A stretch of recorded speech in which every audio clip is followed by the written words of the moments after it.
In today's lesson, we're going to be talking about circular motion, the meaning, linear speed and velocity, centripetal velocity and acceleration, and many more. What do you understand by circular motion? We say this refers to the uniform motion which occurs when a body moves with constant speed along a circular path.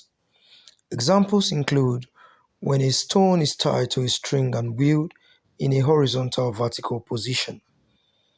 When a stone is tied to a string and wheeled in a horizontal vertical position. Another very good example that shows the circular motion is the Earth moving around the Sun, usually called an orbit. That's a good example of circular motion. Then we have a car that's turning about a point. The motion of a car turning about a point. All these are said to be examples of the circular motion. But remember that while dealing with circular motion, there are some necessary terms you need to put into consideration. And one of these terms is what we call the centripetal acceleration. I will say the centripetal acceleration is defined as the movement of a body which is directly towards the center of a circular path. It has this mathematical representation of centripetal acceleration, and that is force is equal to mass times acceleration. In this case, we're talking about the centripetal acceleration. Let's look at the centripetal force. We say this is that inward force that keeps an object moving with constant speed in a circular path. This is often seen when materials are directly towards the center of a revolving or a rotating body. Again, take note that the centripetal force is a little bit different from the centrifugal force, as the centrifugal force talks about that force that pulls objects away from the circular path. Now I'm going to show you a video that talks about the calculations of the centripetal force and acceleration. Centripetal force is equal to mv squared over r. This is the equation that you need to know.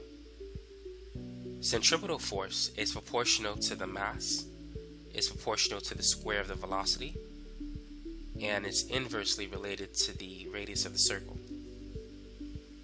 So if you increase the mass, what's going to happen to the magnitude of the centripetal force? Will it increase or decrease? Because the mass is on top, they're proportional. So if the mass goes up, the centripetal force goes up. But by what factor? If you double the mass, the centripetal force will double. If you triple the mass, the centripetal force will triple. And the way you can figure this out is by plugging the numbers into the equation. Whatever doesn't change, plug in a 1. If it changes, plug in a number that corresponds to that change. So if we double the mass, plug in 2 for m. And if everything else stays the same, plug in 1. So then the force will equal 2, so that means that the force will double in magnitude. If we triple the mass, plug in 3 for m. And everything that stays the same, keep it 1, so the force will triple. So using that same technique, what happens if we increase the speed or the velocity of the object? What's going to happen to the centripetal force? The centripetal force will increase. So if you double the speed, what effect will that have on the centripetal force? So let's plug in 2. 2 squared is equal to 4, so the centripetal force will quadruple. Now what if we triple the speed? So if we plug in 3, 3 squared is 9, so the centripetal force will increase by a factor of 9.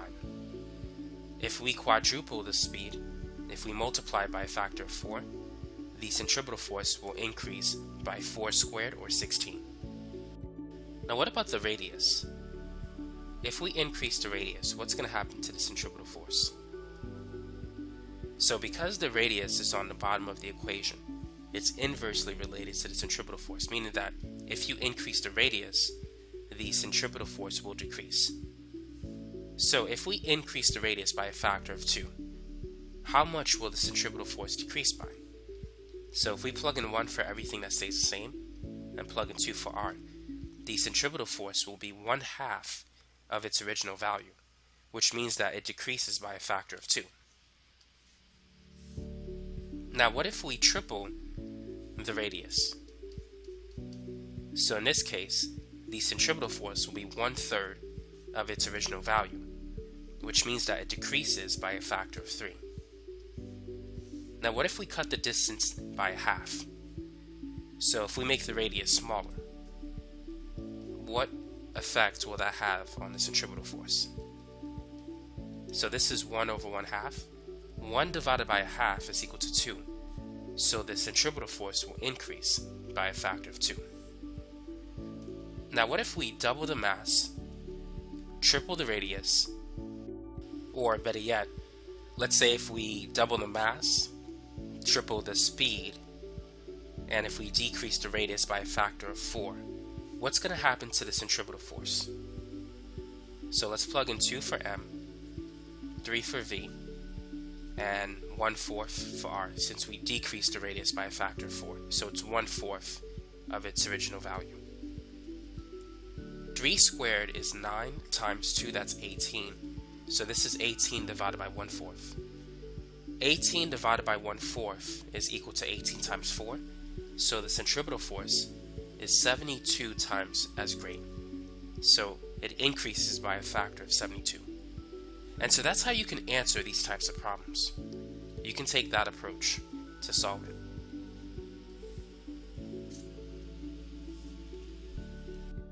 Now, whenever there's a force, there is also an acceleration.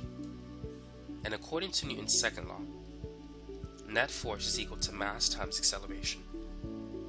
So the centripetal force is the mass times the centripetal acceleration. So if we divide both sides by m, we can see that the centripetal acceleration is v squared divided by r. Like the centripetal force, the centripetal acceleration always points inward towards the center of the circle. Sometimes you might see that as a test question, so make sure that you are aware of that fact.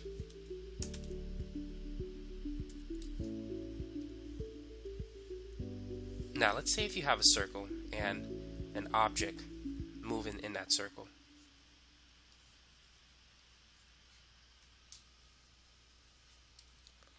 What is the frequency and the period as it relates to circular motion?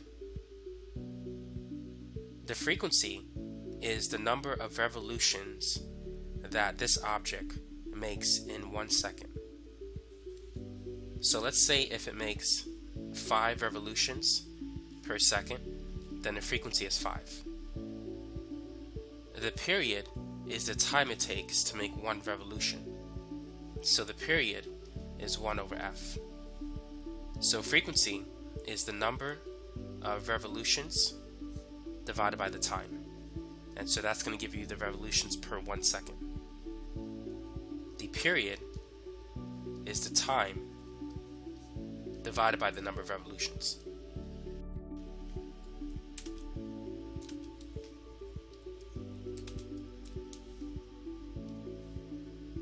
Now, how can we calculate the speed as an object moves in a circle? How can we figure out the speed given the radius of the circle? Now, if the object is moving under constant speed, this equation applies. The distance traveled is equal to the speed multiplied by the time. So the speed is distance divided by time if you divide both sides by t. Now the distance around a circle is the circumference, and the time that it takes to make 1 revolution around a circle is the period. So the speed of the object is basically equal to 2 pi r divided by t.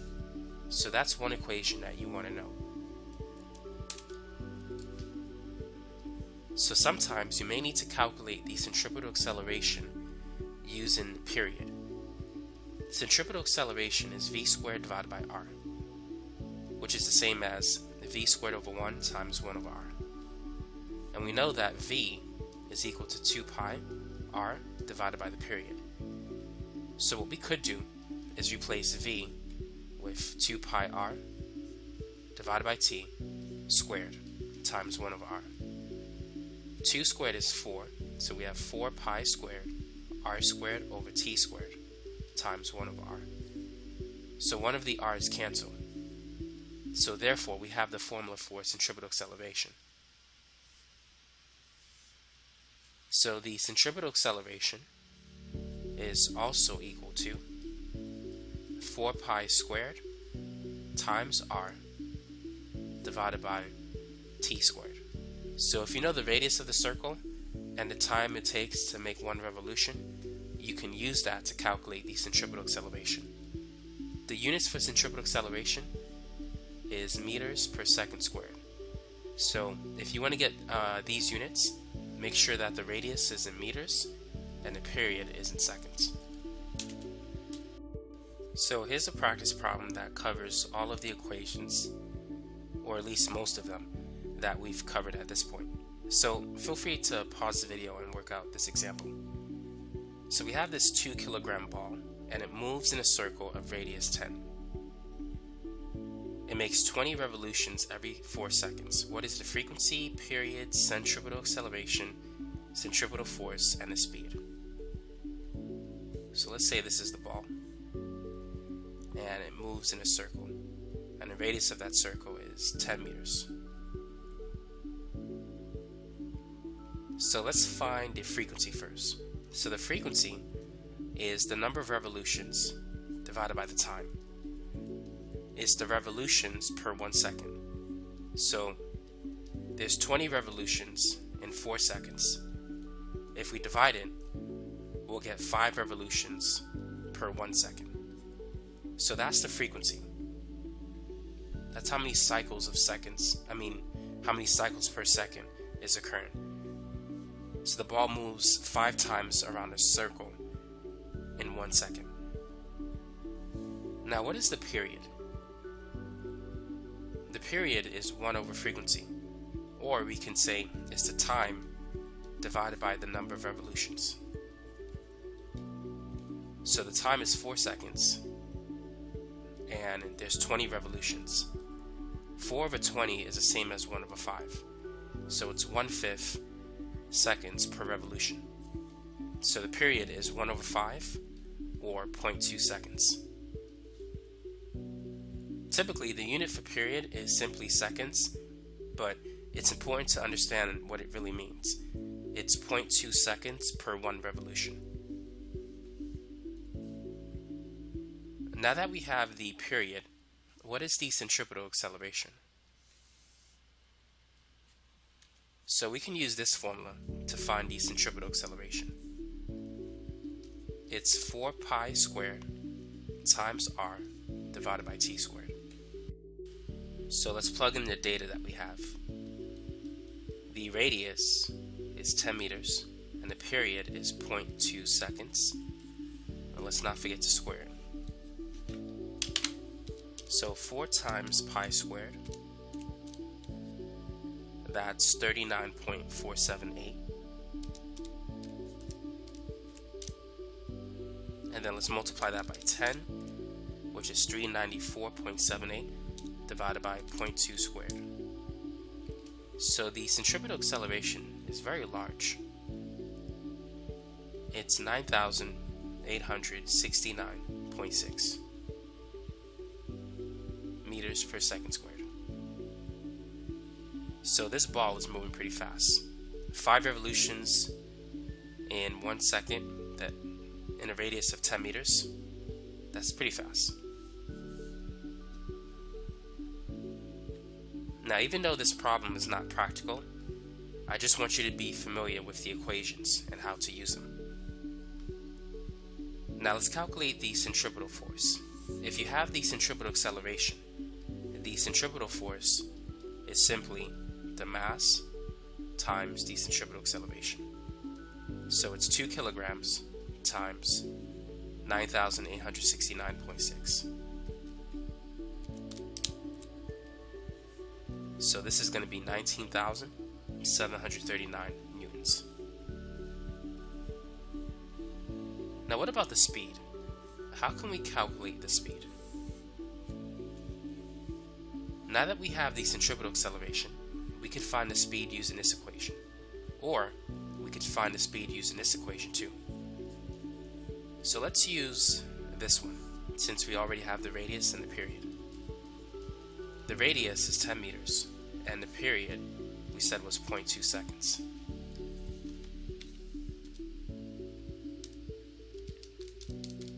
Two divided by 0.2 is 10 times another 10, so this is equal to 100 pi, which is about 314.16 meters per second. So that's how fast it's moving around the circle. No wonder the centripetal acceleration was so high.